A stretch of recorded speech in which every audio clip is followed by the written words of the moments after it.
Sir తలవంచిన Trump, నిలిచి గెలిచిన Iran. వెర్సైల్స్లో నిన్న ట్రంప్ సందేహాలని పక్కన పెడుతూ సంతకాలు చేశాడు ట్రంప్ గారు, అలాగే ఇరాన్ తరఫున పెంజెన్స్కి. వెర్సైల్స్లో రెండవ ప్రపంచ యుద్ధ కాలంలో కూడా చాలా చారిత్రాత్మకమైన ఇది జరిగినటువంటి చోట ఇది చేశారు. చేసిన తర్వాత ఒక 300 కోట్లు ఇరాన్ పునర్నిర్మాణానికి కూడా మేము సహాయం చేస్తాము అనే ఒక అంశాన్ని కూడా దాంట్లో పెట్టారు. అయితే ఆ నిధి ఎలా ఇస్తారు అన్నది అందులో స్పష్టత లేదు, కానీ ఓ 14 అంశాల ఒప్పందంలో ఇరాన్ పునర్నిర్మాణానికి సాయం చేయడం అన్న అంశాన్ని కూడా పెట్టారు. అది అయిన తర్వాత ట్రంప్ మామూలే కదా, చాలా గొప్పగా ఇది మాట్లాడారు. కానీ ఇప్పుడు అందరూ ప్రపంచవ్యాప్తంగా తెలుగు పత్రికలు కూడా చాలా కాలం తర్వాత సంపాదక పేజీలు ప్రకటించాయి దీని మీద, ఇరాన్ వాళ్ళ ఇంటర్వ్యూలు. ఇరాన్ ప్రపంచానికి పెద్ద ఉత్సాహం ఇచ్చింది. నిలబడితే గెలుస్తాము, నిలిచి గెలిచింది ఇరాన్.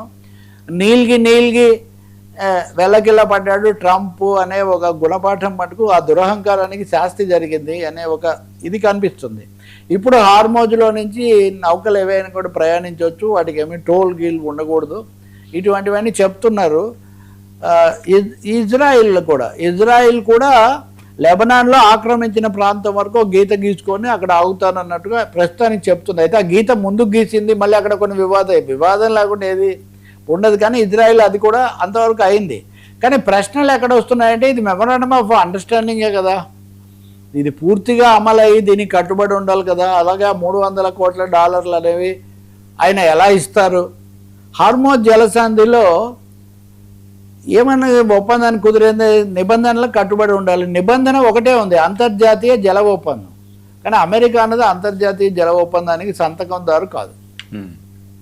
ట్రంప్ లాంటి వ్యక్తి అక్కడ ఉన్నప్పుడు తను సంతకందారు కాని ఒక ఒప్పందాన్ని ఆయన గౌరవిస్తారా? ఈ ప్రశ్నలన్నీ ఉన్నాయి. ఏదైనా ఒక నెల రోజులు లేదా 2 నెలలు ఉపశమనం కలిగిందనమాట ప్రపంచం సంతోషిస్తుంది. నిలిచిన వాడే మొనగాడు, తల వంచితే తెగిపోతాడు అన్న ఒక పెద్ద గుణపాఠం మటుకు ఇక్కడ మనం కూడా నేర్చుకోవాల్సింది. ఇండియా లాంటి పెద్ద దేశం కూడా ఇప్పుడు ఇండియా కూడా కళ్ళు తెరిచి చార్బహార్ రేవు కానీ ఇంకోటి కానీ అవన్నీ చేసుకుంటే చాలా మంచిది అని దౌత్య నిపుణులు సలహాలు ఇస్తున్నారు. ఈ సమయంలోనే భారతదేశంలో ఉన్న అమెరికా రాయబారి గోర్ కూడా నిన్న అమిత్ షాను కలిసి ఒకసారి సమగ్రంగా చర్చ జరిపారు. సో మనం కూడా ఇన్ఫార్మ్డ్ అనమాట. Sir thank you so much Rao గారు. ఇది